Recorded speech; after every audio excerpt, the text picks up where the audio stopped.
Welcome to Sweet Life Beat Life. We hope this video helps. You begin by removing power. Physically unplug the appliance and verify with a non-contact tester. This prevents shocks. Once done, make sure you have the correct replacement plug and tools: screwdriver, wire stripper, continuity tester, and a clean workspace. You must identify conductors: live, neutral, and earth. Mark them if needed so you don't mix wires.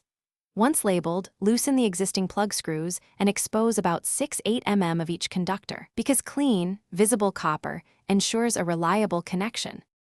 You now focus on the new plug. Strip 6-8 mm of insulation without cutting conductor strands. Damaged strands reduce strength and increase resistance. Next, route each conductor into its matching terminal: live to L, neutral to N, earth to the ground symbol. Once seated, tighten screws until you feel firm resistance, not crushing, but secure, because proper torque prevents overheating. Also position the cable clamp so it grips the outer sheath, not individual wires.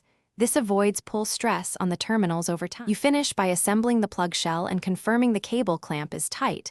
Give the cord a gentle tug to ensure no movement. Once assembled, perform continuity checks. Confirm live to pin, neutral to pin, and continuity from earth to earth pin. This verifies correct wiring and safety.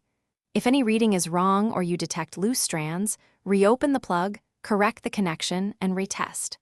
Finally, plug into a tested outlet briefly and monitor for heat or smells.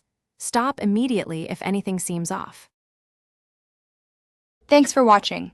Consider subscribing if we helped you.